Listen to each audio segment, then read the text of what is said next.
Present. Mr. Valencia? Present. Ms. Wewell? Present. Ms. Turner? Present. Okay, back to you, Mr. Feaster. Thank you very much, Madam Chair. I have listened intently to what was said. I find it, You know what? I'm so sorry, because we were actually in the middle of public testimony, and I think okay. Madam Ambassador called on someone, but then we had technical issues, so I want to make sure we get to public testimony. That's what the Thank you. Yep. Okay, Gary, go ahead. Thank you. Yes, thank you. So I'm with my granddaughter, so she probably wants to say something too. I just wanted to echo what was said earlier in public comment and also from our representatives in the city. I don't remember this not being refused by the River Street Civic, so we would like to have this application deferred so that we could have the Edwards group come back to the River Street Civic Association for our input, neighborhood input. I attended the abutters meeting. It was unanimous that people were objecting to the scale and the size of the building, and it fully covers the lot. It's basically too big. It's 14 units in a two-family zone neighborhood. It's two families, 6,000 square feet, and so we just feel that it really hasn't had adequate time to review with the abutters and the neighbors, and we were all of the understanding it was coming back to the Civic Association. So I would like it deferred so that we could make the project smaller and make something that works for both the Edwards, but also something that works for the neighborhood. And I appreciate you taking the time. My granddaughter wants to say something, but I think we'll defer. All right, thank you. Yeah, bye-bye. Any other raised hands, Jessica? No additional raised hands at the moment. Thank you. Okay, thank you. Mr. Feaster? Thank you very much, Madam Chair. In light of what has been presented, because while we did meet with the association back on October 24th, wasn't made aware of the opposition as expressed here today. I think that in consultation with my client, if that is the will of the board, we would like to have a deferral for some date in May so that we can have further conversation, discussions with the butters and with the association, and hopefully come back before this board with a favorable resolution. Thank you. Any questions or concerns with that from the board? I do not. Oh, go ahead. Go ahead. Thank you. I don't have a concern about the request. I think this is an opportunity for the proponent to review the issue that the community mentioned and also to read the recommendation from the the planning department about reducing the massing, the parking lot, and especially allowing for better setbacks and open space for the residents. Katie? I agree. I would just specifically focus on those setbacks and perhaps reconsider whether 15 parking spaces is appropriate for this use, as that seems to be driving the floor plate and the design that results in these variances. So thank you. Thank you. Caroline, do we have dates in May we could offer? Yes, we could do May 6th or May 20th. Mr. Feaster, any preference? I know my client would want May 6th, but being that my anniversary is May 5th, I want to be able to go home. That sounds fair. Notwithstanding what my client would like, I'll take the May 20th date. Okay, with that, may I have a motion to defer? I need a motion. Motion to defer to May 20th. May I have a second? Second. Mr. Stenbridge? Yes. Mr. Valencia? Yes. Ms. Wewell? Yes. Ms. Turner? Yes. Chair votes yes, motion carries. See you then. Thank you, Madam Chair, members of the board. Thank you very much. Have a good rest of the day. Next, we have case BOA 1663367 with the address of 50 Bradley Street If the applicant and/or their representative are present, would they please explain the case to the board?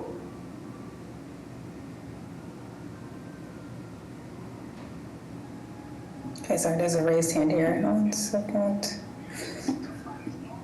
Can you hear me? Yeah, go ahead. Good morning, Madam Chair and members of the board. This is Jasmani Beato.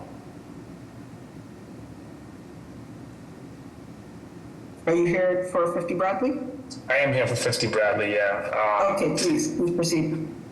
All right, so the proposed is, so we did a subdivision of that land. There's currently on the right side from the picture you're looking at now, you can see it's, there's a current house there. And so on the left side of what we're looking at now, on the right side is where we're going to put, it's a 2-family dwelling that we're proposed to put there. I'll be living on the first floor, and then there's going to be family members on the second. So part of the issues were that the lot size. So I guess the city of Boston requires 6,000 square feet, and we're right at 52 square feet for the build. And there's also a issue with the easement with the side of the line with the neighbors of where the house is going to be. So they said it was a little too close because of the driveway size. So what we're proposed is to do an easement where we do like a shared driveway, and that'll push the house a little bit away from that side. But it's going to be a 1,800 square foot living space. It's going to be 4 parking, 2 parking per unit in the back of the house, and yeah, it's everything's going to be brand new build. I know part of the issue was that it was a zone 2 built in a zone 1 area, although. From when I passed out the flyers and kind of gave myself an opportunity to walk around the neighborhood, there are quite a few 2-family homes in that area. Part of the idea of building something there is just my close ties to Hyde Park. My family's been in Hyde Park for 30, 40 years. My mom is the one actually that lives next to, that has that current home in that lot that we're subdividing.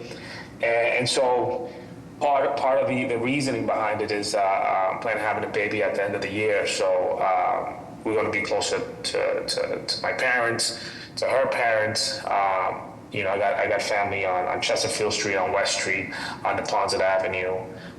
So we kind of want to build a home and kind of be close to family. I live in the city of Boston. I'm not planning on going nowhere, but I work for the city of Boston, so I have to live in the city for 10 years. But I was born and raised here in Boston, so I have no plans to move out of here. I'm 39 years old, so I've liked my city. I love my city, and I think it's important to do these civic engagement, neighborhood civic meetings for neighborhood inputs. I had no idea they existed until I'm going through this process, and I think it's genius. I mean, we get a chance to as a community to have inputs on needs new build. So, Sir, can you speak a little bit about parking? So the planning department has a recommendation about reducing parking and increasing open space. So the open space, each apartment in the back is going to have a deck. So they're going to have open space on the decks, and in the back of and then also in the back of the building, there's going to be 2 parkings per unit. So there's going to be plenty of space for people to park. There's not going to be the street's not going to get filled with cars and like that. And there is going to be a deck for each. You can see it there from that picture. On the right side, that will be the back of the building. So the first floor will have a deck, and then the second floor will have their separate deck as well. Are there other questions from the board? Hearing none, may I have public testimony? Madam Chair, members of the board. Sorry, go ahead. Please proceed. Jeremy? Madam Chair and members of the board, for the record, my name is Jeremy Bembury. I am the Hyde Park Community Engagement Specialist for the Office of Neighborhood Services. The applicant has completed the community process, which consisted of an abutters meeting held on November 19th, where abutters did make inquiries as to whether the property will be only rentals. Parking inquiries were also made regarding the impact on traffic, as well as the construction timeframe, which were addressed during the meeting. The proposal then went before Roseberry Ruskindale Road Neighborhood Association on January 14th, where they voted to support the project. Thank you for your time, and the Mayor's Office of Neighborhood Services would like to defer to the board for their judgment. Thank you. Thank you. Sorry, Madam Chair, we have no additional raised hands. Okay. So any other questions from the board? I do have one question. Yes, Ms. Turner. Are you planning to eliminate all of like the yard space, or will there be some yard space? That's a question to the proponent, Yes. Mr. Guzman. Yeah, so from the proposed, from the planner right now, there won't be a lot of yard space. I'm pretty sure that there's going to be some greenery to the rear left side of it, but not too much. But they will have full access to their deck to have that open space for them back there. Again, it's gonna be family too. My brother and his wife are going to be upstairs, and I'm being downstairs on the first floor, so it's going to be owner occupied. Okay. Thank you. Thank you. Any other questions from the board? I just have a follow-up question on that. So I see you have the 4 spaces in the back, but I can't really tell the difference in materials. So will that whole rear yard be paved? I think kind of what Ms. Turner was getting at too. Yeah, that whole area back there is going to be, I would say about 90% of it will be paved to allow access for the vehicles to park and not disturb street parking. Okay, thanks. Okay. Hearing no other questions, is there a motion?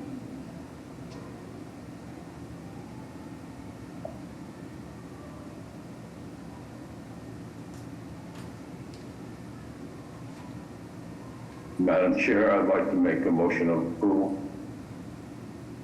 Is there a second? Can I second and add a proviso that with design review for the rear yard parking layout and to preserve open space? Mr. Stenbridge? Yeah. Okay, Mr. Stenbridge, Yes. Mr. Valencia, Yes. Ms. Wewell, Yes. Ms. Turner. Yes. Chair votes yes, motion carries. Good luck. Thank you. Okay, the next 2 cases have been deferred. And of course, we'll be on 11 o'clock, so, but going to those hearings. Madam Chair, I'll ask for withdrawals of deferrals for both 11 and 11:30 at this point. You can only ask for 11, we're not at 11:30 Okay. yet. But we will be in 6 minutes, so you can ask again. So, thank you. Mr. Stenbridge, I'm going to ask for a deferral for 368 to 372 West Broadway, please. That would be for case BOA 168-5231 with the address of 368 to 372 West Broadway. Would you go ahead and explain, please? Great, thank you, Mr. Stenbridge. Madam Chair, members of the board, Attorney Ryan Spitz with Adams and Moranci, business address of 168 H Street, first floor, South Boston. We're here requesting a deferral as the advertisement needs to be re-advertised with the correct zoning violations. There was some inconsistency as that there was a previous refusal letter that needed to be corrected, and unfortunately, the original refusal letter is what was advertised. So we do have a new date that was discussed of sending this to the subcommittee on March 20th. So again, Carolyn, I'm sure she can kind of speak onto that half, so I'm gonna pass it back over to you. Confirm that, Caroline? Yes, what he said is correct. Okay, with that, may I have a motion? And just to clarify, the date's March 20th. Yes. Motion to defer to March 20th. May I have a second? Thank you, Mr. Stenbridge. Yes. Mr. Valencia? Yes. Ms. Wewell? Yes. Ms. Turner? Yes. Chair votes yes, motion carried. See you then. Thank you. Yes, to remind folks, after that deferral, if there are any requests for withdrawals, other withdrawals or deferrals from this time frame, and that also we are still a 5-member board for today. All right, let's proceed. Moving on, we'll go to the hearing scheduled for 11 a.m. for case BOA 166-3313 with the address of 546 East Broadway.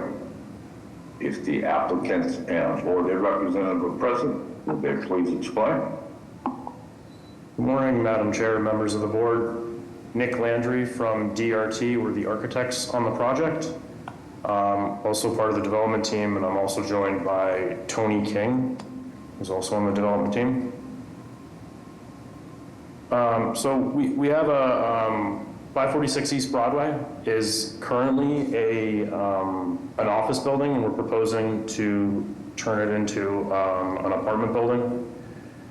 We have 2 violations, a roof height restriction and the building height is excessive.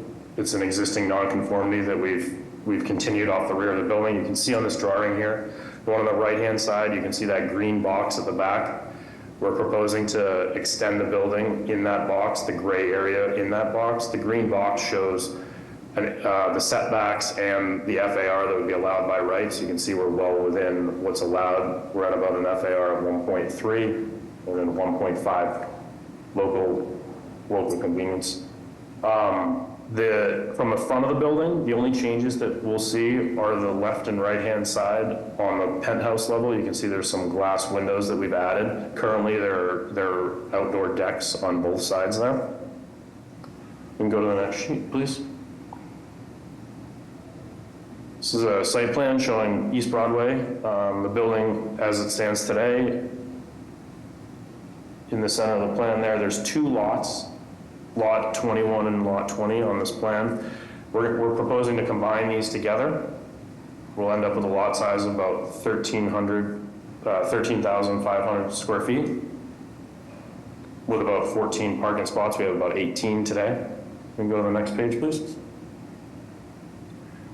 We can continue to the next page as well. Thanks. So we're proposing to keep most of the architecture, all of the architecture of the outside of the building will remain the same on the street side, aside from the 2 enclosures up on that penthouse level. We'll be repointing the front of the building, but the interior architecture, there's a main stair that's very ornate. We're gonna save that stair, and we're gonna create duplex units on the first floor and ground floor on either side of the first floor, relocate that elevator up to the center of the building, and then the extension in the rear will also have a duplex unit on the ground floor and first floor. Moving up to the second floor will be a floor-through unit. All of these units will have outdoor space within the setbacks. And the second and the third floor will have duplexes off the rear. The penthouse level will enclose those 2 side decks that we have today, and then we're proposing a walkout deck on the rear of this extension. So if we go to the next slide, please. You can see that today we have the existing building, East Broadway is on the right-hand side of the west elevation. So the existing building goes back to just beyond that cellular tower. The extension is proposed from there into the parking lot. Again, that won't be visible from East Broadway because it's set in from each side of the building. Can you go to the next slide, please? I think this is more of the same from the other angle. If we go to the next slide, please. So this kind of depicts what we're asking for today. You can see the blue is what is the infill on either side, the left and right-hand side of the building.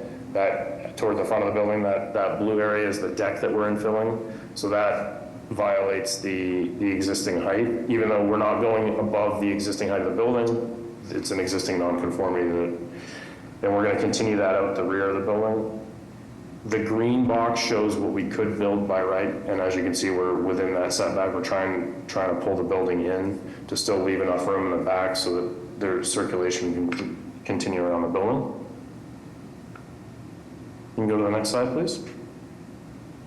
So the new structure is proposed to be very light structure visually, glass and steel and masonry. Any of the railings on the roof decks would be, or any of the decks and the roof deck would be proposed to be glass. Continue to the next slide, please. This is a view of the building today on the left-hand side, as it sits today. And then you can see on the right-hand side, the enclosures we're proposing on either side of that penthouse level. Go to the next slide, please. Again, a view from the front, you can see that existing penthouse level and the infill with the glass. And as you can see from this image, the extensions will not go above the existing roof line. And this, another picture from another angle. And the next sheet actually, you can see this is the only, so this is H Street Place, which is off H Street. You can see, if you look down this street, you'll be able to see a little bit of that extension off the rear of the building. And then that concludes the presentation. This is just a view looking out the back. As you can see, it's quite a breathtaking view of the city. We're trying to make the most of that view out the back, and that's why all the decks are off the rear of the property. Thank you. Quick question. It shows that you're reducing the parking spaces from 18 to 14. Is it sort of fair to say that's kind of what, that's where you're extending sort of that's correct. Those 4 spaces? That's correct. Okay. Questions from the board? Hearing none, may I have public testimony? Madam Chair and board members, Siggy Johnson with the Office of Neighborhood Services. This petitioner completed the ONS community process. Our office hosted an abutters meeting on November 14th of 2024, at which a concern was raised regarding emergency vehicle access to H Street Place. No comments were made about the design, and the Gate of Heaven Neighborhood Association is in non-opposition to this proposal. With that background, we defer to the judgment of the board. Thank you. Thank you. Okay. Yes, thank you, Madam Chair and members of the board. My name is Sydney. I'm from Councillor Flynn's office. Councillor Flynn would like to go on record in support based on a good community process and feedback from neighbors. He respectfully requests that the proponent continue to work closely with the civic group and community during the construction phase and on any quality of life issues. Thank you. Thank you. Okay, we have some raised hands here. I'll start with Amy and then go to Megan. I'm one of the abutters to the back side of the building. I would like to know what the structural plan is for the additional weight. The wall itself that abuts my property is already buckling in some spots, so any additional weight, what is the plan for that goes on to the back parking lot? Thanks. Megan? My questions are that it wasn't me that raised a concern at the abutters meeting about the emergency vehicles, but as stated, it was raised and there is no answer for that.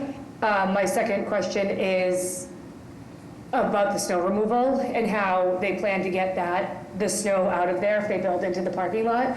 Previously, they went down H Street Place. I don't know if that's still their plan or if they're even going to be able to get down H Street Place with the addition on.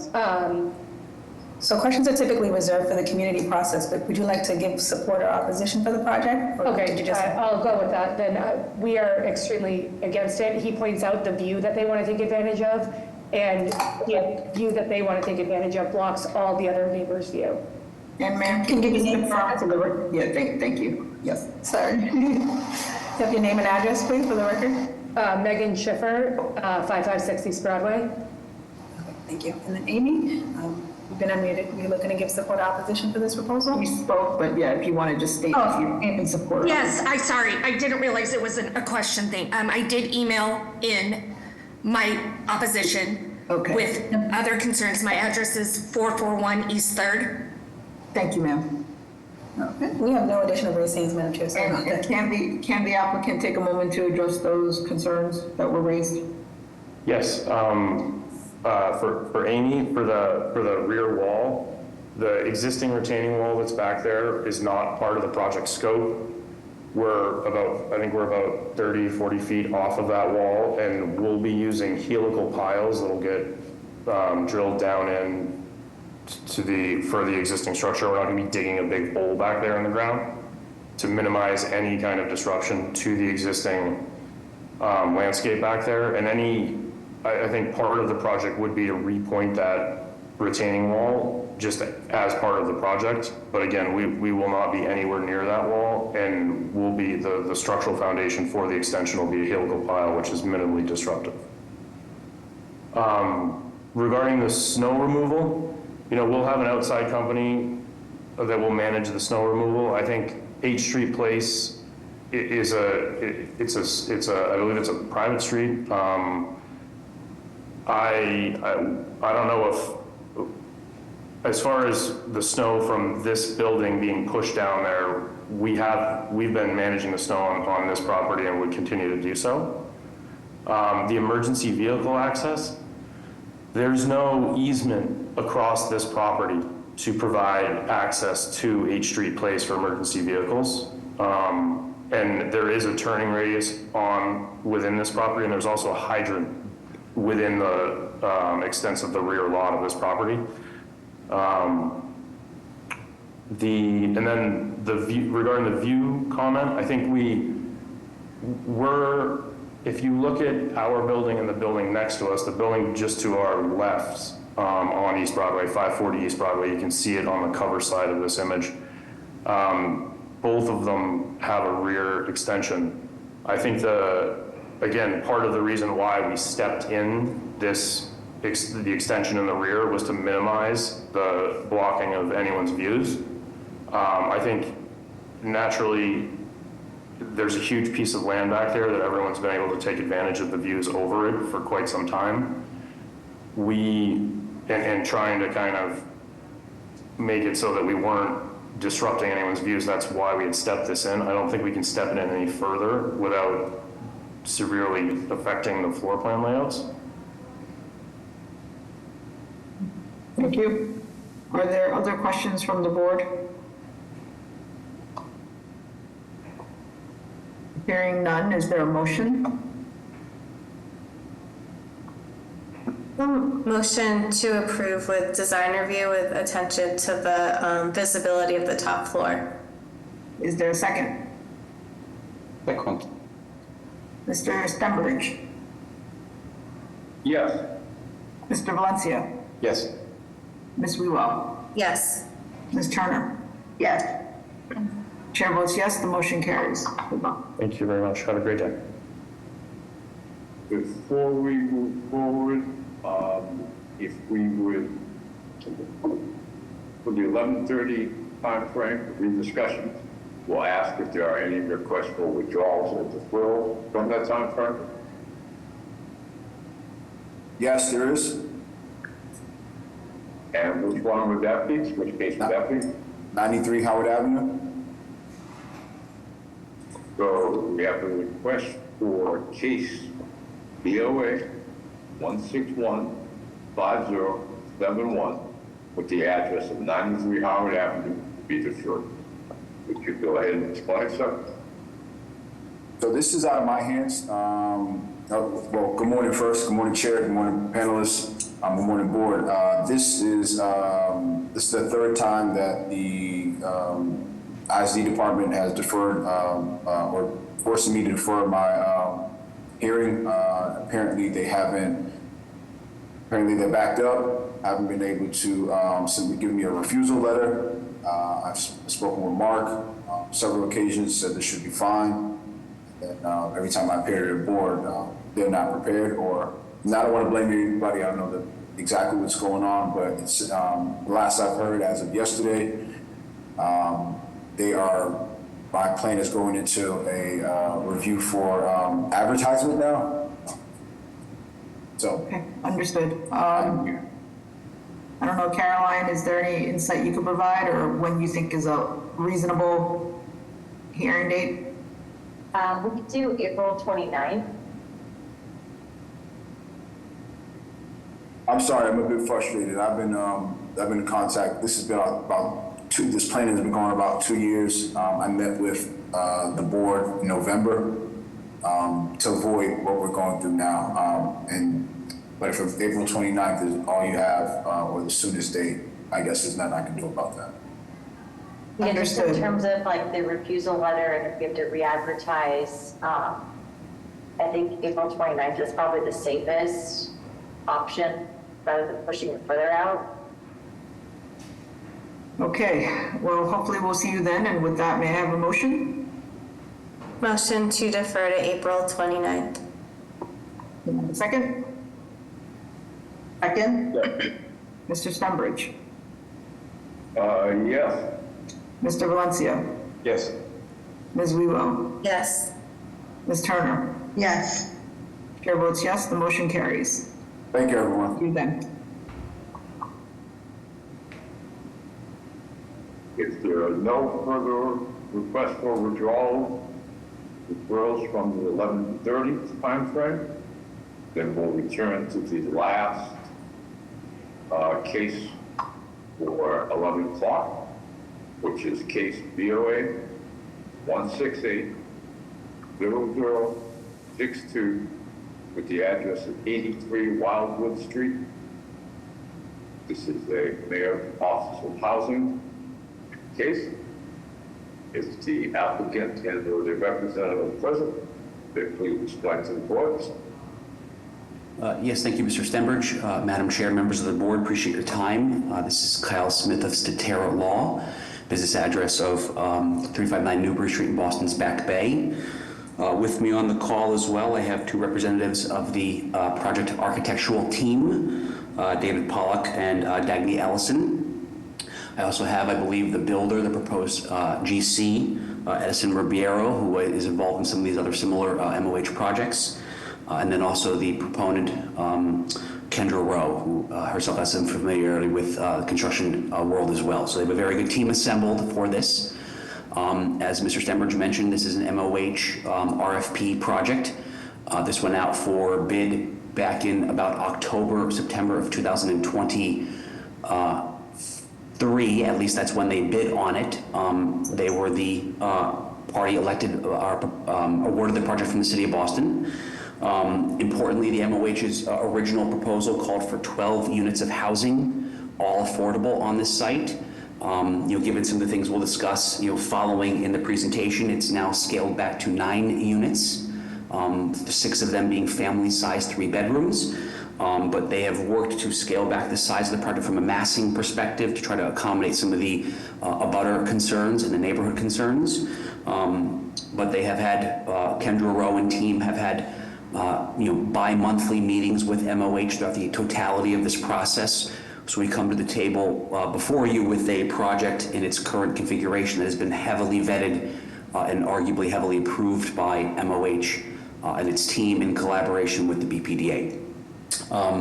So getting into the presentation, if you'd like to work your way down through the slides.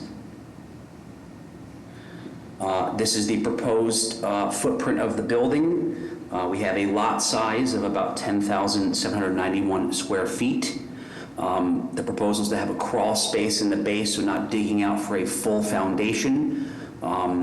Given the need for parking, the need for housing, much of this lot will be cleared.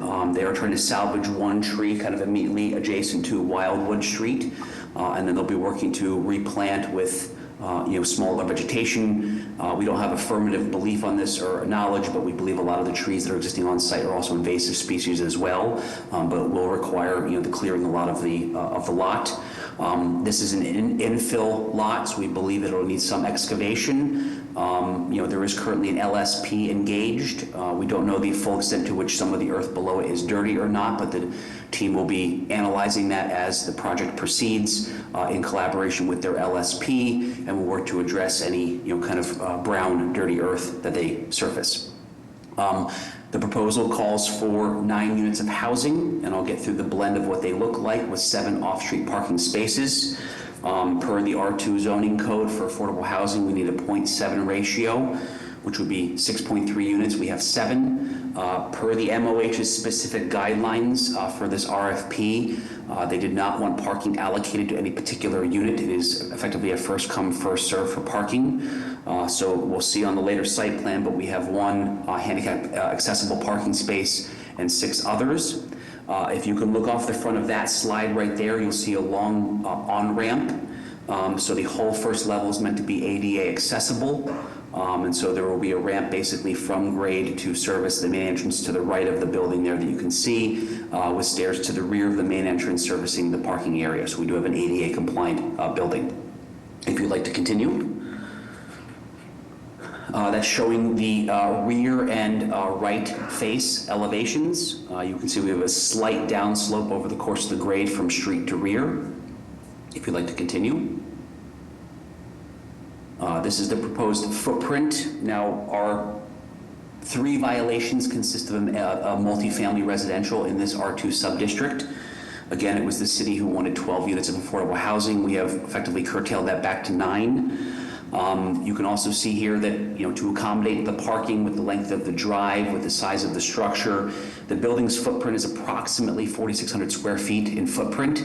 So between that footprint of that structure, which is again entirely affordable housing, in combination with our 7 parking spaces and the rear drive, we have about 2,000 square feet or so of currently open space.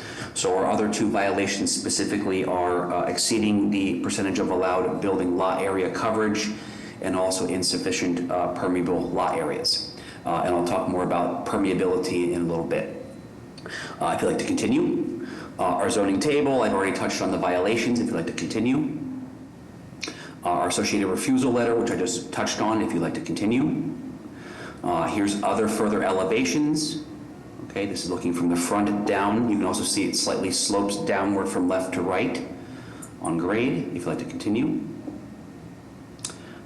This is perspective landscaping plans. Again, this is kind of currently rough, but the proposed tree to be salvaged is the one located on the front of the structure along the sidewalk, if you'd like to continue. Now we get into the proposed layouts, okay? In the course of the project, it was originally a larger unit along the right side driveway to reduce massing to make this look more in context with the rest of the neighborhood. As you saw from the elevations, this was the footprint of this portion of the structure was condensed into a 1-bedroom of only 1 story, okay? So our blend of units, which you'll see, and this being a good example, to the rear of the structure, there's mirrored 3 bedrooms, 1.5 baths, left and right. That is the same also for the 2nd floor as well to the rear. So total, we have 6 3-bed, 1.5 baths. On the 1st and 2nd floor, we have 960 square feet and 943 square feet. We have one then on the 3rd floor as well. That's 1,13 square feet. And then on the on the 2nd floor are entirely 3 beds. What you're looking at right here, you'll see a 1-bed to the front and right, and then we have a 2-bed to the front and left. So the 1st floor consists of 2 3-beds, 1 2-bed, and 1 1-bed. If you'd like to proceed to the next slide, the rear is exactly the same. Mirror left, mirror right, 3 beds. There's also a 3-bed to the front of the structure, and that is the 3-bed that is 1,100 square feet. Okay, so the 2nd floor, it consists of entirely 3-bedroom, 1.5 baths. If you'd like to proceed to the next slide. Top floor is 1 2-bed and 1 3-bed.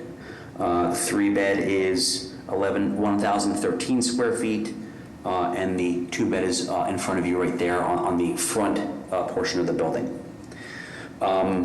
To confirm the affordable nature of these units, it is currently proposed that 2 of the 3 beds will be listed at 80% AMI, 4 will be listed at 100% AMI.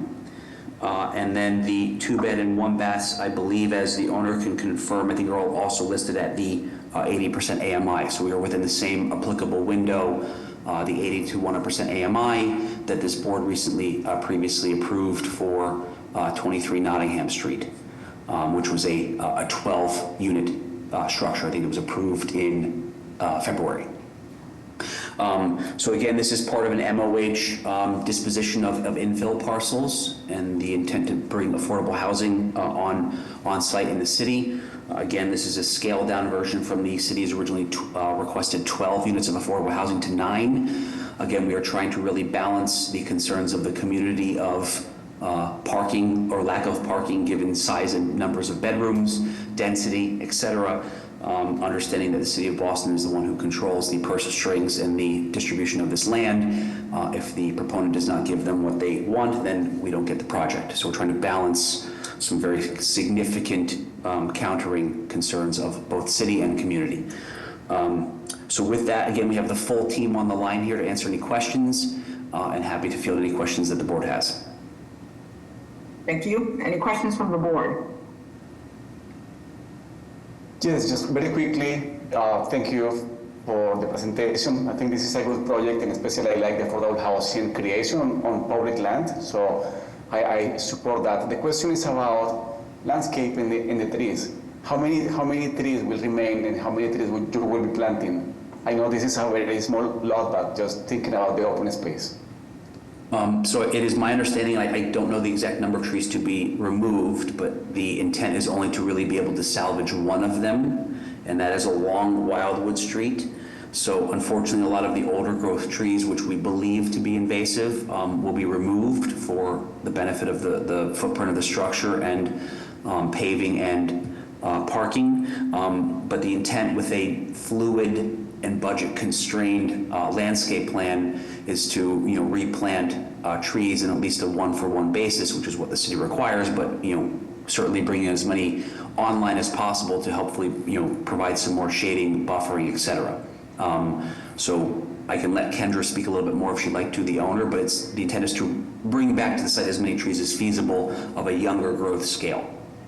Thank you. I think that's enough information. Thank you. Thank you. Any other questions from the board? Hearing none, may I have public testimony? Madam Chair and members of the board, for the record, my name is Jeremy Bembury. I am the Mattapan Community Engagement Specialist for the Office of Neighborhood Services. The applicant has completed the community process, which consisted of an abutters meeting held on January 28th that was lightly attended. Abutters made many inquiries that were addressed at the meeting. A few concerns were regarding the parking in the neighborhood, as well as the amount of proposed parking. Rodent control was also brought up as a concern during construction timeline, and the direct abutter voiced concerns for privacy, which again were addressed during the meeting. The proponent was connected to Woodrow Ave Neighborhood Association and Greater Mattapan Neighborhood Council on February 20th. We've received no letters of opposition or support at this time. Thank you for your time, and the Mayor's Office of Neighborhood Services would like to refer to the board for their judgment. Thank you. Sierra? My name is Tiara Sachabo, and I'm a development officer with the Mayor's Office of Housing. As stated before, this project involves the disposition of city-owned land through the Welcome Home Boston program, which is an initiative to develop affordable homeownership in the city, and this project has the full support of MOH. Thank you. Murphy's office? Councilor Murphy? Councilor Morell's office? Oh, keep going. Hi, yes, this is Stasi from Councilor Warlow's office, speaking on behalf of the councilor. Writing to express support for the project proposal for 83 Wildwood with the planned adjustments decided upon between the development team and the abutters to the property, namely the addition of privacy screening and an insurance rider to protect the property owner at 79 Wildwood Street against any construction damage. We applaud the consistent communication between the development team with the abutters, community members, and civic groups representing the surrounding neighborhood to ensure development practices align with community needs and desires, and hope to see more of this clear and timely communication as a model for responsible development throughout the city. Thank you. Thank you. Councilor Santana's office. Good morning, Madam Chair, members of the board. My name is Indus Johnson, and I work for City Councilor at Large Henry Santana, and we would like to go on record in support of this project. Councilor Murphy's office. Hello and good morning, Madam Chair, Mr. Secretary, members of the board, Madam Ambassador. My name is Kevin O'Sullivan, and I'm from Councilor Erin Murphy's office. Councilor Murphy would like to stand with the community, the Greater Mattapan Neighborhood Council, as well as Council President Louis Jean, Councilor Worrell, Councilor Santana, in support of this project. As was just mentioned, the project has done a really respectable job of being proactively involved in communicating with the abutters, making sure that all concerns are addressed. So thank you very much for your time and consideration, and Councilor Murphy is in support. Have a great day. Thank you. Jessica.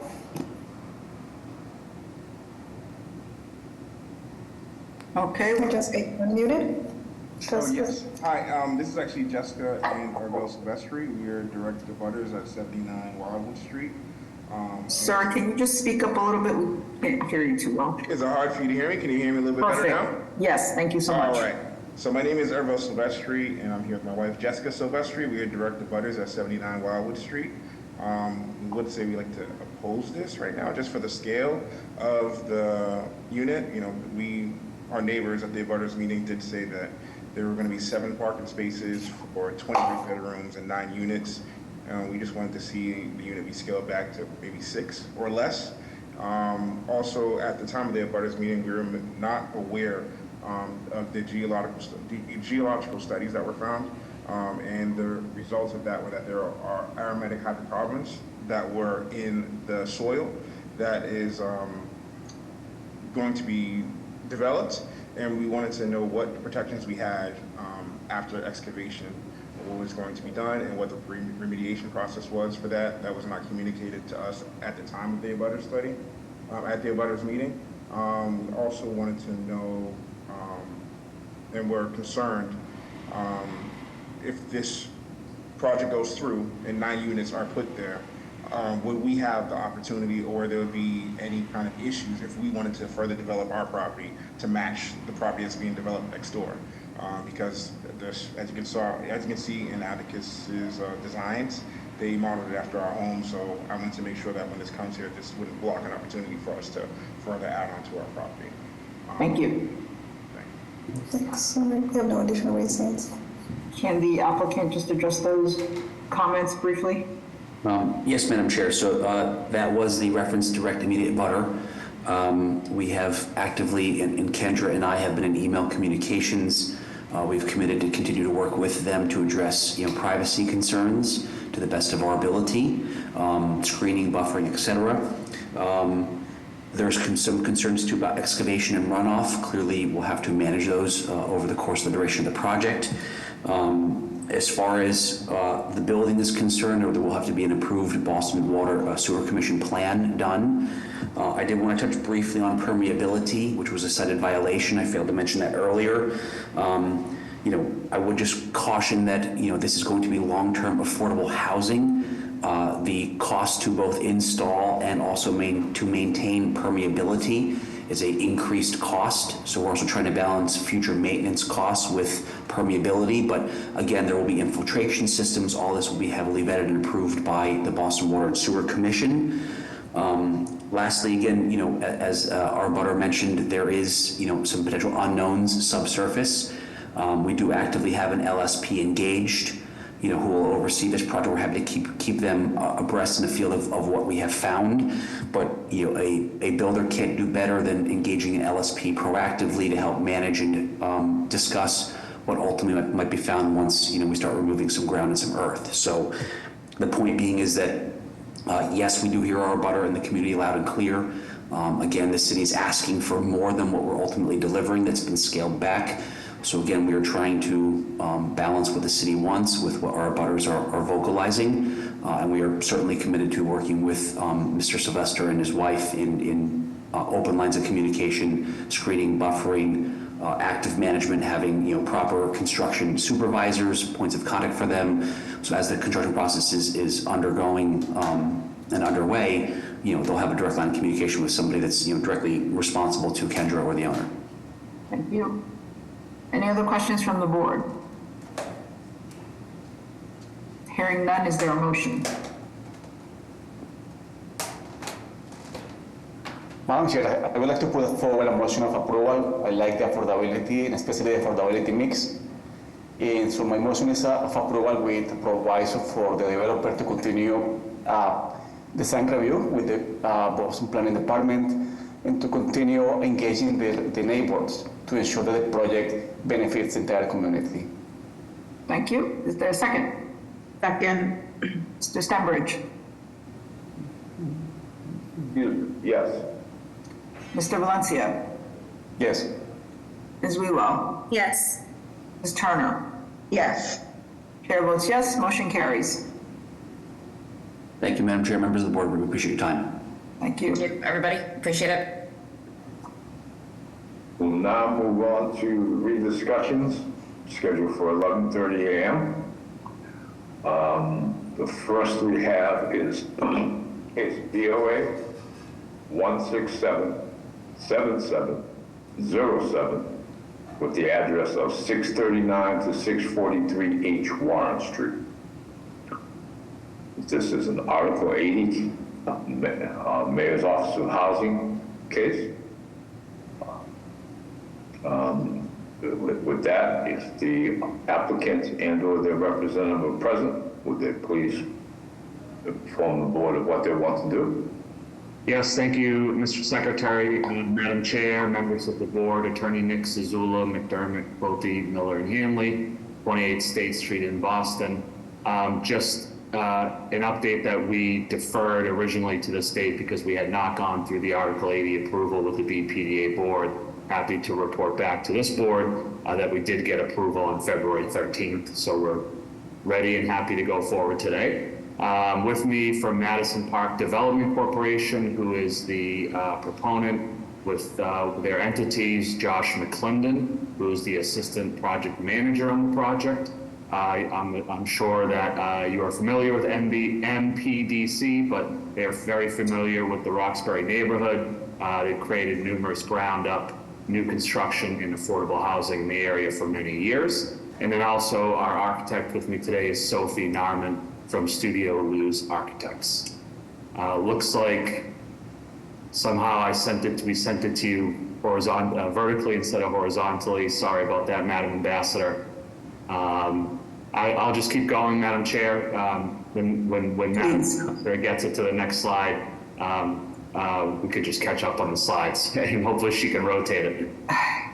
If not, we can all just bend this way or flip our screens. But hopefully, Madam Ambassador, you're able to just rotate when you get a chance.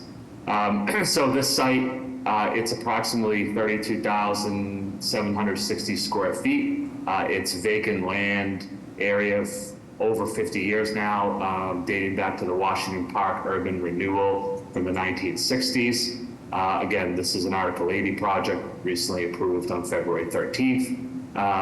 It is hard to see here, but it is a little over 84,000 square feet proposed project, 63 total new all affordable dwelling units, all between 30% area median income and 100% area median income. There's a variety of 1, 2, and 3 bed units, which is tough to see here, but 13 of those 63 units are actually 3-bedroom units. Which is a little over 20%. There's 2,000 square feet of ground floor commercial retail, activation along Warren Street, and then bike parking as required, and also 22 surface parking spaces at the rear. Thank you, Madam Ambassador. Sorry to make you go through the gymnastics, but that's this slide. We can go to the next slide. A lot of project benefits, some of which I've already talked about, but I think it's important to just reference them here for the board. Again, lots of vacant land, all income restricted units, all at or below 100% AMI, street level commercial space to activate the street. There we go. It will a large amount of on-site open space in a variety of areas. In programming, this will be LEED Gold certified in addition to being designed for passive house design standards, complete streets, and also lots and lots of construction jobs brought into the city. Next slide, please. So just want to show the site. We'll talk about this more in a minute with Sophie from the architectural team at Studio Luz, but this, unique site conditions and hardship, it is a requirement for the variance. This is a very unique land geometry. I don't know what shape this would be called, but it's definitely not a standard square rectangle. You can see here it fronts on 3 public streets, mainly on Warren Street, but also a lot of frontage on Crawford Street, and a small access point and curb cut on Georgia Street to the bottom left of the screen that actually you'll see in a minute we are going to maintain and utilize for our parking access. There is a topographical grade change from top left of the site to bottom right. When you get down to Warren Street, it's about 10 feet. Again, it's a very large site, almost 33,000 square feet, which is unique to the area. It's long been vacant under urban renewal, and all of these kind of unique characteristics and conditions for the variance findings, we would suggest lend themselves to the zoning relief that's needed for the project, again, along with the 100% affordable component. Next slide, please, Madam Ambassador. This is the zoning chart. We do need some zoning. I'm happy to go through this in more detail. This project, as you'll see, is designed and scaled to complement this kind of unique corner location, unique site shape and characteristics. Again, we do need zoning relief for several items, but we would suggest and submit that they're all related to the unique characteristics of the lot, its shape, grade change, etc. And then all of this, again, was approved through Article 80 large project review with the planning department recommendation of approval. Next slide, Madam Ambassador, is our refusal letter, just so the board can see. Happy to go through this again in more detail with questions. But the multifamily residential use, we are in the the Grove Hall neighborhood shopping subdistrict. So the MFR use is actually allowed on the upper floors, but we require relief on the ground level because there are some ground floor units along Crawford Street, which is a more residential street at the top of the site. We need relief for floor area ratio. I believe it's about a 2.6 to what's allowed is a 1.0. We need building height. But again, there is a topographical grade change and the building height does allow additional all affordable units. And then rear yard insufficient. Again, it's a funky shaped lot. And although there is a rear yard and there is lots of open space there, some of the new building does encroach on the rear yard setback. Next slide, please. And I'll speak to this. This is just meant to show the project engagement. In short, to sum this up, it was a lot. We just heard previously about a lot of the outreach that was done on the previous project just before this. I would say similarly done here in terms of the site and its history. They began community outreach well before the Article 80 process even began, even before they purchased the property. They met with neighborhood groups before they proposed anything, just to understand what the appetite was for a development of this size and scale. They met with neighborhood groups, elected and public officials to keep informed of the project and its plans. Again, this is a sensitive site with urban renewal and those historical issues. So the development team was very attuned to that. They actually coordinated a community advisory committee, kind of a pre-IAG, so to speak, with local stakeholders who are interested in attending more regular meetings and updates. And they partnered with a Roxbury-born artist. This is something you don't see a lot of, but in the interim condition, this is a vacant lot.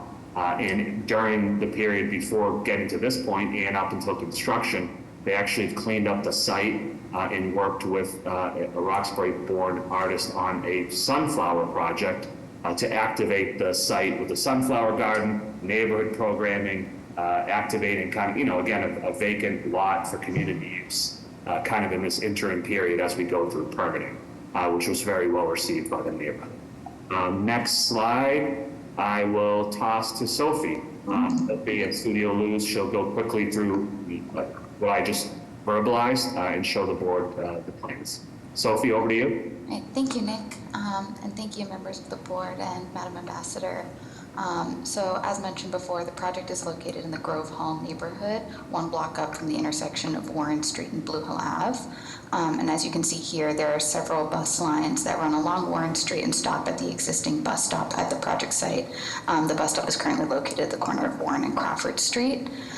This is also a project ripe for transit-oriented development with the Four Corners Geneva MBTA station within a half-mile of the site. And this diagram also goes to note that there are currently no parks or public green spaces within a half-mile walk of the site, and this has informed our team's approach to creating open spaces throughout the site with a variety of uses. Next slide, please. So as you can see here, and as mentioned previously, the site itself has been vacant since it was cleared as part of the Washington Park Urban Renewal Plan. On the bottom right, you can see the single-story commercial context directly across Warren Street, as well as the post office adjacent to the site. And this is sort of the gap in that open space that the vacant lot is currently creating. And then at the bottom left, you can also see here the existing curb cut on Georgia Street that our project proposes to use again to provide vehicular access to the site for surface parking. Next slide. So here you can see the existing curb cut on Georgia Street. The surface parking will provide 20 standard spaces and 2 accessible parking spaces at grade level. 13 of these spaces you can see are covered by the building volume that is cantilevered above. And you can see here how our team has shifted the building footprint away from the property line of Warren Street and north from the post office to expand the pedestrian realm along and behind the existing bus stop, which is noted by the letter A on the plan for your reference, as well as create open space that preserves views of an existing mural that is really significant to the community and was heard throughout all of our community engagement process, the significance of maintaining the views of this mural. And so at the letter C here, you can see how the building footprint has been stepped back to provide access and visibility along that mural adjacent to the post office. And the ground floor uses are related to the existing context with 2 commercial spaces that continue that commercial fabric up from the post office, as well as relating to existing commercial spaces across the street. And then the primary residential building entrance is located further north up with greater relationship to the existing bus stop, providing the interior residential bike storage. And then as you go around to Crawford Street, there's a secondary residential entrance along with the 3 ground floor residential units mentioned previously that relate to the more residential townhouse context that is present further up Crawford Street. In addition, if we could stay there briefly, in addition to the public realm improvements at the ground level, you can see there are several new street trees proposed as part of this, as well as a resident open space to the rear of the lot that would include a communal patio as well as a natural landscaped play area for residents. So we're creating a variety of public and private open spaces within this proposal. Next slide, please.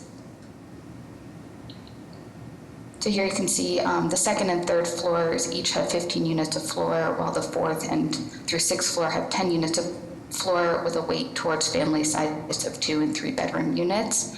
And you can see here how at the upper levels, the massing decreases at the 4th and 5th levels, including the creation of a resident terrace at the southeastern corner on the 4th floor to create an additional level of access to open space and views across down the Grove Hall area, and as well as decreasing the apparent scale of the proposal when viewed from the street. Next slide, please. And so what you can see here is how that strategy of reducing the building massing works with the setback of the building footprint from the property line to create open space along Warren Street while also stepping the building massing up to reduce the visual impact of the building and create increased view of the sky as one views the building going north along Warren Street. Next. And we continue this strategy here by returning, stepping up to the 3-story, up to the 6-story, and then returning back to the 3-story volume as one turns the corner to Crawford Street and relating back to the smaller townhouse building scale that is typical along that street, which you can also see in the next image.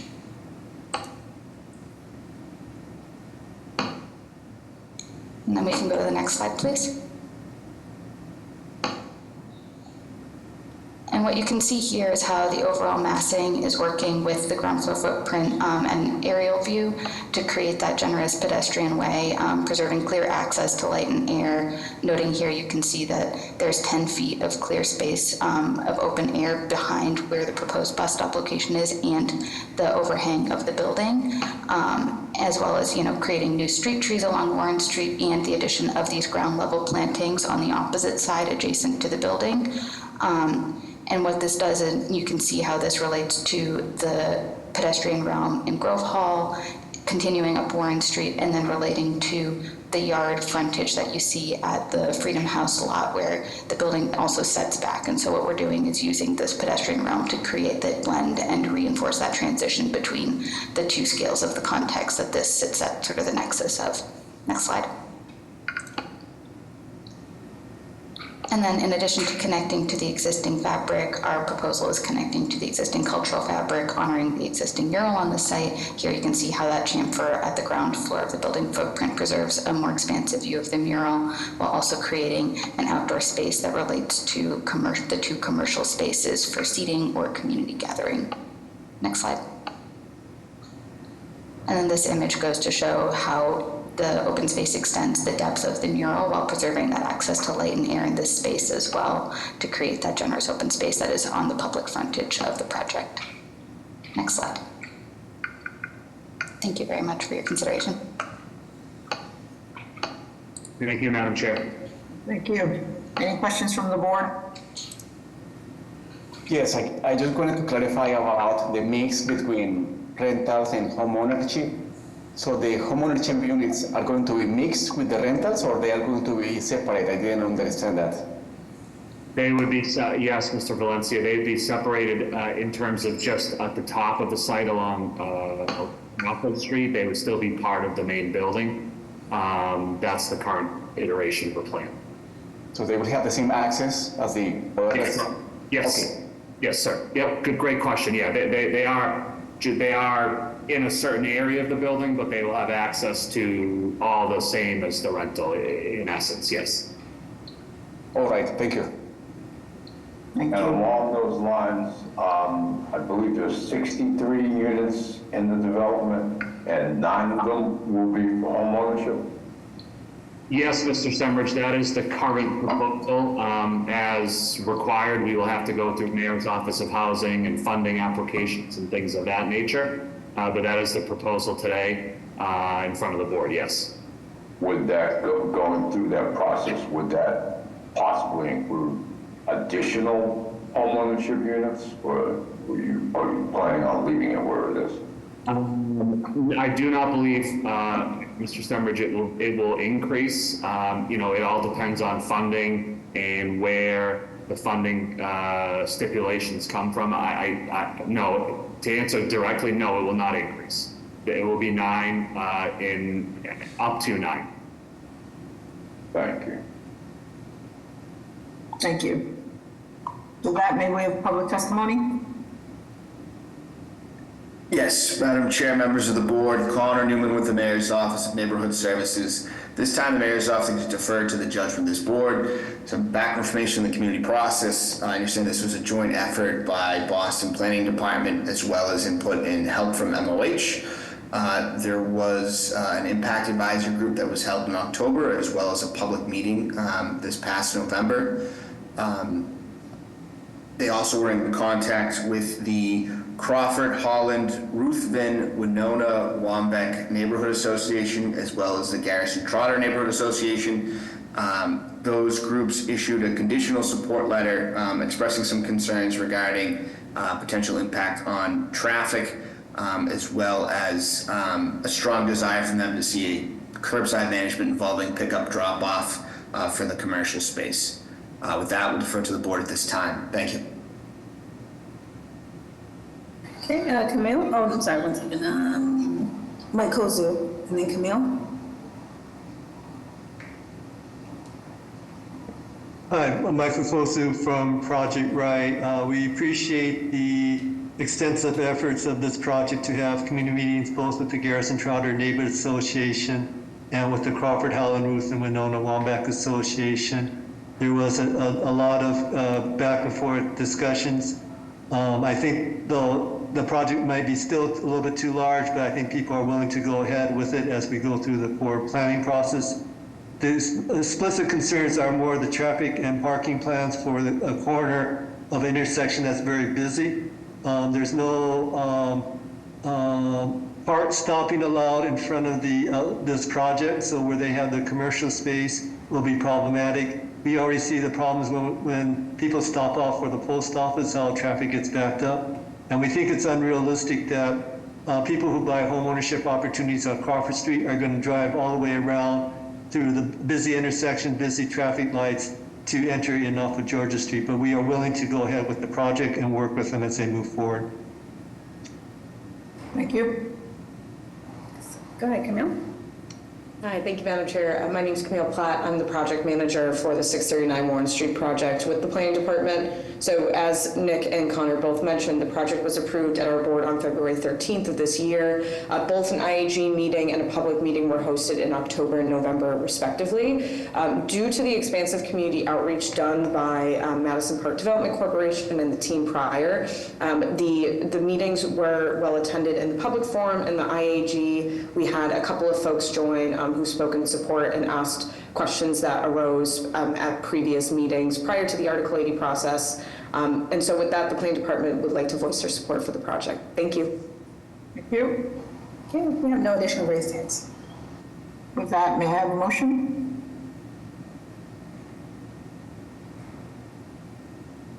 This is a great project. The size, the location is very complicated, and I think the developer did a very good job with the planning and the design, especially mixing rentals and homeownership affordable, especially for the community. So with that, I make a motion of approval. Is there a second? Second. Mr. Tunbridge. Yes. Mr. Valencia. Yes. Ms. Wewell. Yes. Ms. Turner. Yes. Chair votes yes, the motion carries. Thank you and good luck. Thank you. Next case has been deferred, so we'll move on to case BOA 1561858 with the address of 17 Wichita Terrace. If the applicant and/or their representative are present, would they please explain to the board? Great, thank you, Mr. Stenbridge. Madam Chair, members of the board, Attorney Ryan Spitz with Adams and Moranci, business address of 168 8th Street, first floor, South Boston. Joining me today is the project architect, Eric Zackerson. This is a proposal to combine two parcels, raise an existing structure to form a new lot, and erect a new 4-story residential dwelling with 7 units and garage parking for 10 spaces on the first floor. All floors will be accessible by elevator. All units will also be home ownership. Property lies within a residential block, but within an existing mixed-use neighborhood and a couple blocks away from Milton Station on the Mattapan Trolley. The project addresses the city's ongoing housing needs and also supports local businesses by increasing the number of residents within walking distance of shop services and amenities. This parcel consists of approximately 7,058 square feet, falls within a 2F 6,000 subdistrict, which will require relief for the use. The erection of a multifamily dwelling is in line with the planning goals of 2030 while increasing the city's housing stock along areas closely serviced by transit and within walking distance of shop services and amenities. All units will range from approximately 1,015 square feet to 1,660 square feet. The second floor will contain units 1, 2, and 3. Units 1 and 2 will be a 2-bedroom, while unit 3 will contain a 3-bedroom. The third floor will contain units 4 and 5, which both will be 3 bedrooms. The fourth floor will contain units 6 and 7, which will also be other 3 bedrooms. The roof plan will contain 2 exclusive use roof decks for units 6 and 7, ranging from approximately 230 square feet, and which will be accessed from the interior of those units by hatch. We have additional violations for FAR. A .4 is what is required by code, and the proposal calls for a 1.89. Due to the smaller size lot, it is consistent with some of the recently approved projects within this neighborhood. Front yard, side yard, and rear yard violations were due to smaller size yards than what is required by the code, the common conditions on this block as well. We have building height violation both in stories and feet, as the proposal calls for 4 stories and 45 feet 10 inches, where 2.5 stories and 35 feet is the max by the code. While slightly taller than most of the buildings on this block, the height is very consistent with the recently approved projects in this area. We do have design and maneuverability violation, as we're proposing 6 compact spaces and 4 full-size spaces. We have read the planning department's recommendation for approval, and we'd like to highlight a few things. There was a mention of 2 curb cuts, but that is not the case. The site plan does reflect that we'll be restoring the existing large curb cut currently and utilizing a new 12-foot wide curb cut for the property. Parking design maneuverability can be addressed during design review. As for the garage door, we believe the garage door does not exceed the 25% of allowable area for openings and exterior walls, but that also can be addressed during the design review phase. There was also mention about a utility easement on this property, and that specific utility easement is below ground coming from the abutting property in the rear that provided utilities to this existing property. Lastly, the roof decks for units 6 and 7 are in fact vertically accessed by the interior of the units through a hatch. However, this can be further reviewed during design review. In concluding, we believe this proposal is appropriate use for this location and aligns with the mayor's initiative increasing the housing stock. At this point in time, Madam Chair, I'm going to turn it over to you and the board for any questions or comments. Thank you so much. Are there any questions from the board? Hearing none, they have public testimony.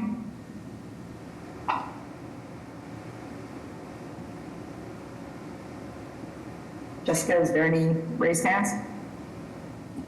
I have no raised hands at the moment. Waiting for ONS to speak. Madam Chair and members of the board, for the record, my name is Jeremy Bember. I am the Mattapan Community Engagement Specialist for the Office of Neighborhood Services.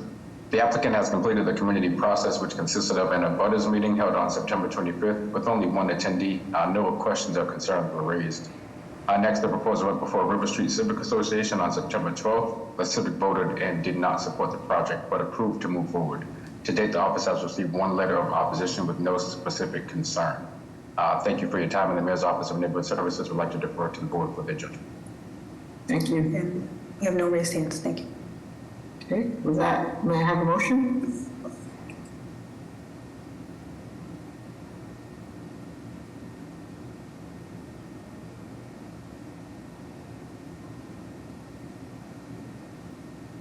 Is there a motion? Yes, motion of approval with planning department review.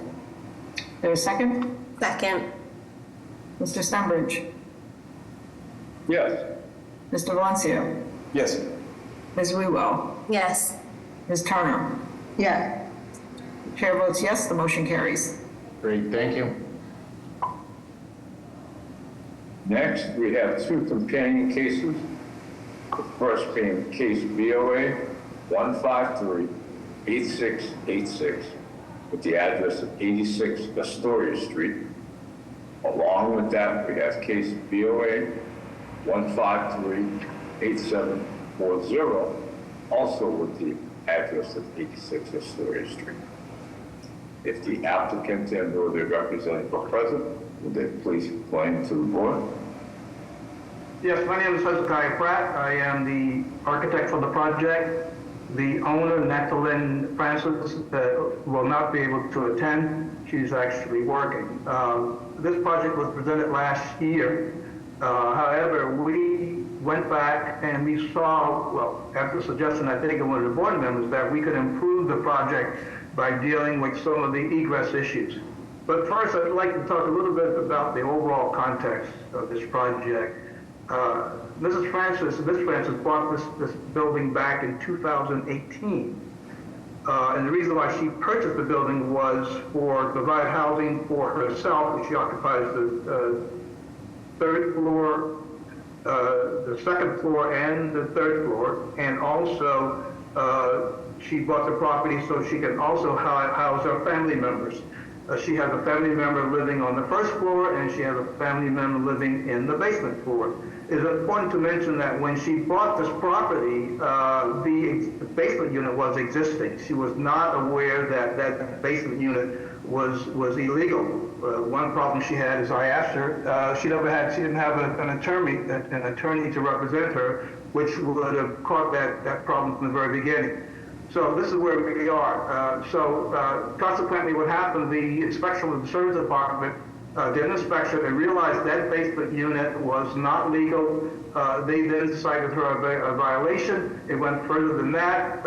It is now in housing court. So housing court is now waiting to see what the decision of the board is going to be so they can take the appropriate action.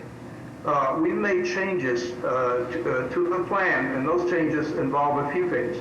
One change was that we eliminated the rear entry, which is the main entry to the basement unit, and we also eliminated what was previously a bedroom, which had a egress window. Those two items were in the driveway, which was a building code violation. We eliminated those entries and then egress and entry, and provided entry to the basement unit from the first floor common stair into the basement. When we did that, it eliminated all of the building code violations. However, it created new building code violations. One, the only way to make the stair work was to create a scissor stair, not really a scissor stair, but the stair had windings in it, which is not code compliant.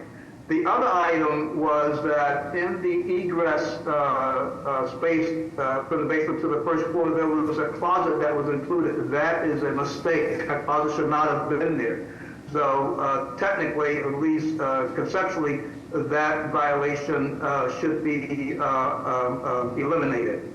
But the zoning violations stand, which are a few, which is use of course the use is forbidden, floor area ratio is excessive, usable open space insufficient, and rear yard insufficient. So those will remain. So here we are. The owner is in a situation where what decision would greatly impact her family living conditions. Furthermore, we also included a fire protection system, a sprinkler system in the basement that uses the domestic water service, which is consistent with a three-family dwelling. We also met with the neighborhood group a few times. The first time was when we presented the original plan in which they approved. We went back to them after we made the revision and met with them again. They also approved that as well. I believe they have a letter of support on record. That group is the West Sullivan Street Vicinity Neighborhood Association. That concludes my presentation, and I'm open to any questions that the board may have. Thank you, Mr. Pratt. Any questions from the board? How many means of egress are from the basement? There are two means of egress. There's the new means of egress at the front common hallway, and there is an existing means of egress at the rear of the building. Thank you. Thank you. Any other questions from the board? Hearing none, may I have public testimony? Yes, Madam Chair, members of the board, Connor Newman with the Mayor's Office of Neighborhood Services. At this time, the Mayor's Office deferred to the judgment of this board. As you heard from the applicant's representation, this was previously heard by the board, I believe, Some time ago last year, we had directed them to be in contact with the local civic association, the Greater Mattapan Neighborhood Council, which I understand they've been working with. We're unaware of any concerns presently. With that, I'll defer to the board. Thank you. Thank you. And we have no raised hands at the moment. Thank you, Madam Chair. Thank you. With that, may I motion? Madam Chair, before we do that, if you don't mind, what is the ceiling height in the basement? 7 foot to 7 foot 8 inches, which is code compliant. And one bedroom?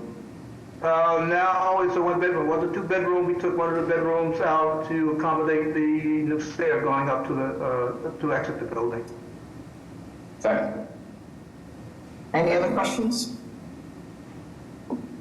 Hearing none, may I have a motion?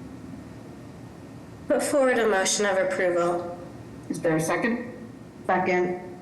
Mr. Stenbridge? Yes. Mr. Valencia? Yes. Ms. Wewell? Yes. Ms. Turner? Yes. Chair votes yes, the motion carries. Good luck. Thank you. Next, we have case BOA 1653968 with the address of 115 Belgrade Avenue. If the applicant and/or their representative are present, will they please explain the case to the board? Yes, thank you, Mr. Stenbridge. Madam Chair, members of the board, Attorney Ryan Spitz with Adams and Moranci, business address of 168 8th Street, first floor, South Boston. Joining me today is the project architect, Eric Zafferson. This is a proposal to erect a new 4-unit residential dwelling with 1 unit on each floor. Parking will be located in the rear of the property for 4 vehicles. Owner has committed to permeable pavers for the parking area to assist better with drainage. Property lies within an existing mixed-use neighborhood and adjacent to commuter rail tracks in the rear. It is only a 7-minute walk to Rosendale Village commuter rail station. Further, the site falls within the Rosendale Square and Streets planning area and would enhance the Belgrade Avenue corridor with the addition of more residential units to an area with strong access and existing mixed-use activity. Project addresses the city's ongoing housing needs and also supports local businesses by increasing the number of residents within walking distance of shop services and amenities. This parcel consists of approximately 4,400 square feet and falls within a 3F4000 subdistrict, which will require relief for use and lot area. The erection of a multifamily dwelling is in line with the planning goals of 2030 while increasing the city's housing stock along areas serviced by transit and within walking distance of the shop services and amenities. All units will range from approximately 1,085 square feet to 1,295 square feet. Units 1, 2, and 3 will all contain 3 bedrooms and 2 baths located on levels 1 through 3. Unit 4 will contain a 2-bedroom, 2-bath located on level 4. We have additional violations for lot width and frontage, as they are both pre-existing lot conditions. Front yard in conformity of existing building alignment. Proposal calls for a 1-foot setback, with 20 feet being required by the code, but this could be addressed during design review. Side yard, the requirement in the sub-district is 10 feet. We are compliant on the left side and need relief for the right side at 4 feet. This type of side yard matches side yard patterns found typically on Belgrade Ave.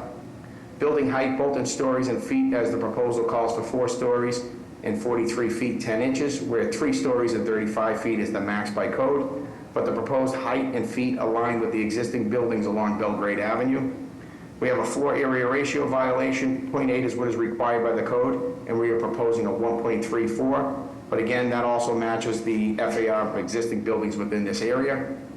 We have an open space violation. The requirement is very high in this sub-district at 800 square feet per unit, and our proposal calls for approximately 380 square feet per unit. In the rear of the property, you will notice there's a common space being provided for leisure for occupants, and Fallon Field is also located in the rear of this property. One thing worth noting is the proposed lot coverage is only 30%, which is below average for this part of the neighborhood. Parking, we have 2 spaces per unit is required, and the proposal offers 1 space per unit. This is also aligned with the city's policy of reducing dependency on private vehicles. The curb cut will be reduced to enhance pedestrian safety on this property. And concluding, this proposal is appropriate for use for this location and aligns with the mayor's initiative of increasing the housing stock as well as Rosendale squares and streets, especially in areas of transit neighborhoods. At this point in time, Madam Chair, I'm going to turn it over to you and the board for any questions or comments. Thank you. Are there questions from the board? Yes, did you say that there are 2 parking units per apartment? No, it's 1 space per unit. 2 is what is required by the code. 1 space, okay, thank you. Thank you. May I open it up to public testimony? Madam Chair and members of the board, for the record, my name is Jeremy Bembury. I am the Rosendale Community Engagement Specialist for the Office of Neighborhood Services.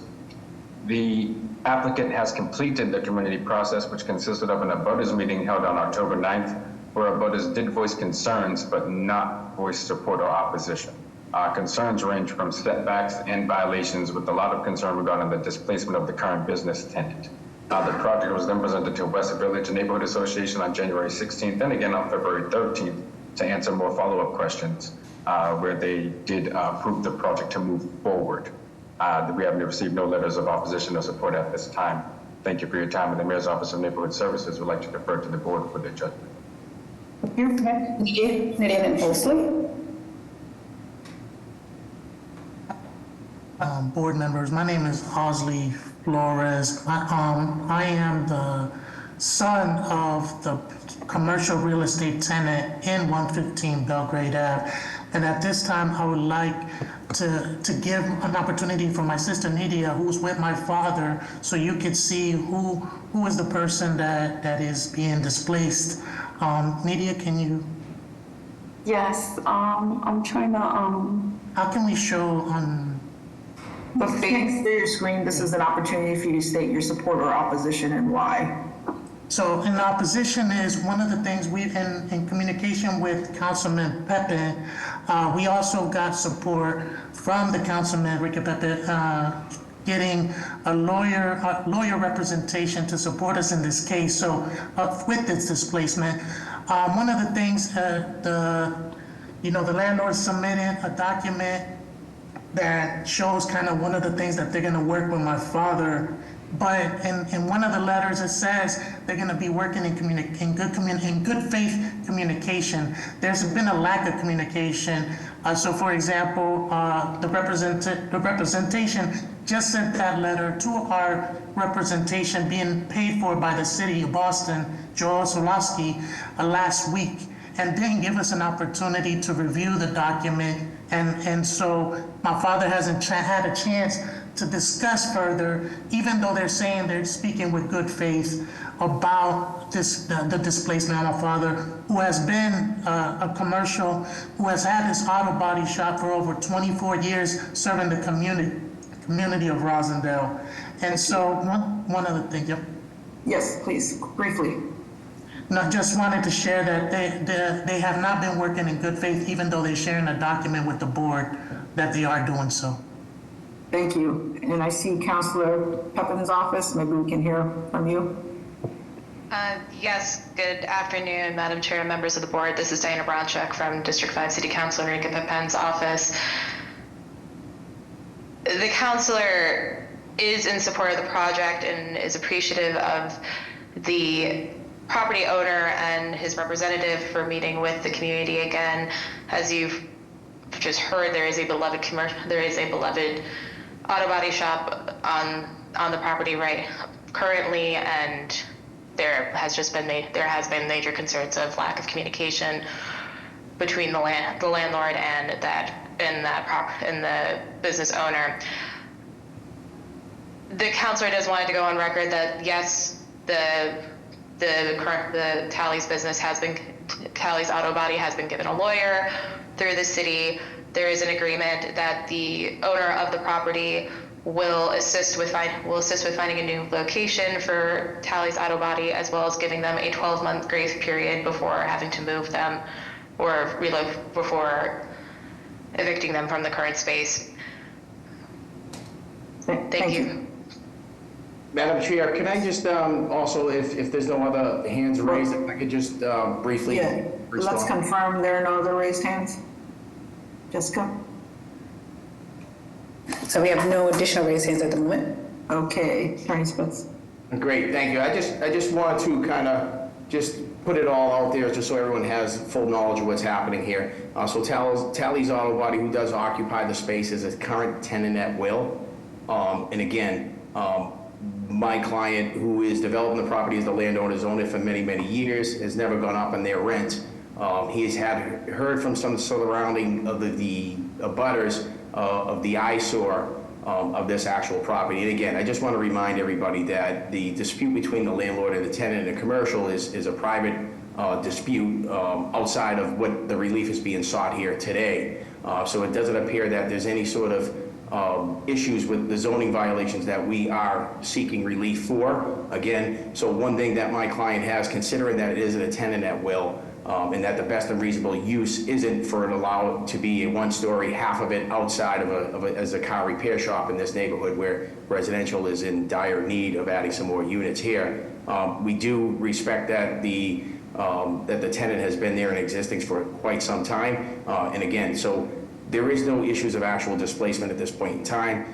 There is a tenant at will. We've committed that when we do provide notice, if in fact that they do, it would be at least a 12-month notice to work with them and not just throwing the tenant out on the street. And again, the landlord is also committed to hiring his real estate broker to assist with identifying another location for them. But again, this type of use is not an easy use. We can't make any commitments or guarantees that they'll find another location, but again, the landlord will continue to work with them of trying to identify one and at least provide them.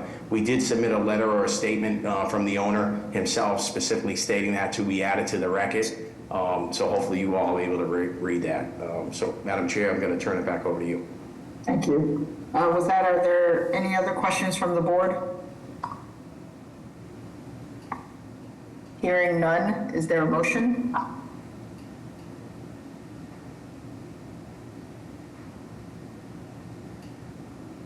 Madam Chair, I think, it's a good reminder that what's before us are the zoning violations, and that's sort of what we are tasked with reviewing.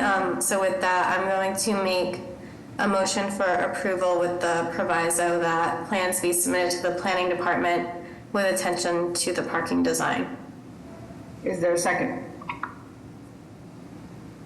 Second. Mr. Stenbridge?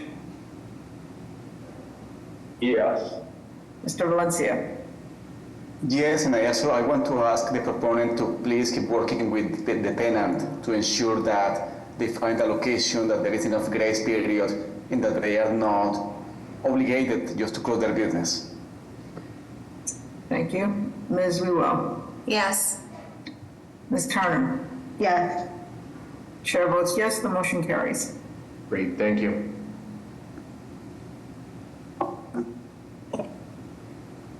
Next, we move to the hearings scheduled for 12 p.m. We have case BOA 1685377 with the address of 40 William C. Kelly Square.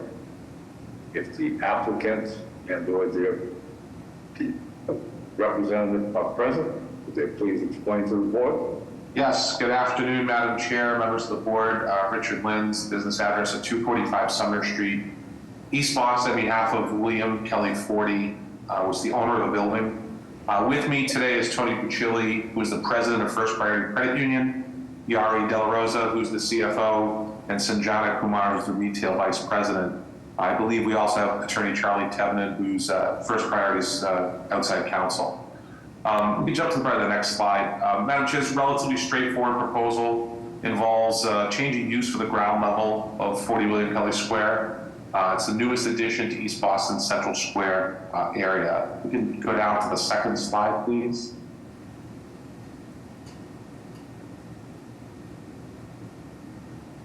Yeah, just a quick overview of Central Square, East Boston. The building is screen center, showing the surrounding context of where it's located.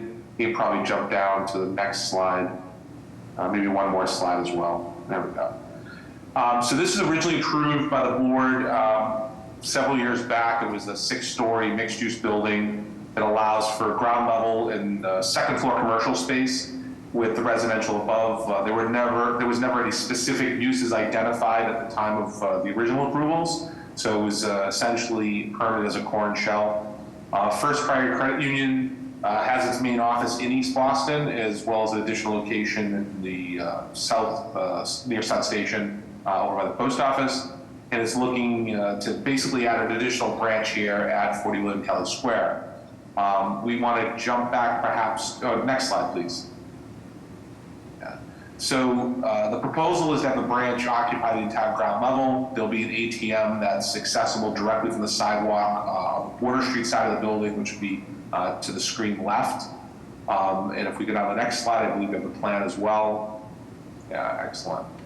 So just real quick on the zoning, Madam Chair, bank and ATM use is conditional. This is located in the newly established MU7 zoning district with the amended zoning in East Boston. The applicant submits that this proposed use is consistent with each of the requirements set forth in Article 6.3 of the code. I'll run through those briefly. It's an appropriate location for the use, as Article 53 doesn't forbid bank or ATM uses in the MU7 district. It certainly will not adversely affect the neighborhood. It's consistent with surrounding uses in the area, which consists of general retail, shopping, commercial, and other banking uses. There's no serious hazard to vehicles, pedestrians from the use, and certainly no nuisance would be created by this use. And lastly, showing these plans, and the plans are on file with ISD, there are adequate and appropriate facilities to be provided for the proper operation of the use of the banking facility. Therefore, we would submit that a conditional use permit would be appropriate and no other zoning relief is required from the code. I'm happy to pause there and answer any questions of the board. Thank you. Any questions from the board? Hearing none, may I have public testimony? Good morning, Madam Chair and members of the board. My name is Eva Jones, representing the Mayor's Office of Neighborhood Services. Regarding 40 William Kelly Square, our office will defer to the board's judgment on this matter. A community process was conducted, including the distribution of a subcommittee flyer. On 2/6/25, we received feedback from no constituents. Additionally, the proposal was discussed with the Maverick Central Neighborhood Association, which has expressed support regarding the proposal. At this time, the Mayor's Office of Neighborhood Services defers to the board's judgment on this matter. Thank you, everyone, for your time and consideration. Thank you. Any other raised hands? We have, one just popped up. Okay. Second. Anthony?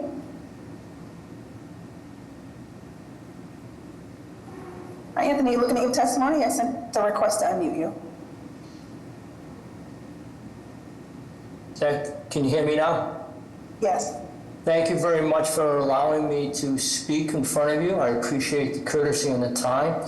I want to just to go with what Mr. Lind has said. We're a 100-year-old credit union. We're the only surviving credit union based in East Boston. And our commitment to East Boston is immense, and it's the reason we want to go into this area. It is very difficult and challenging to find affordable space.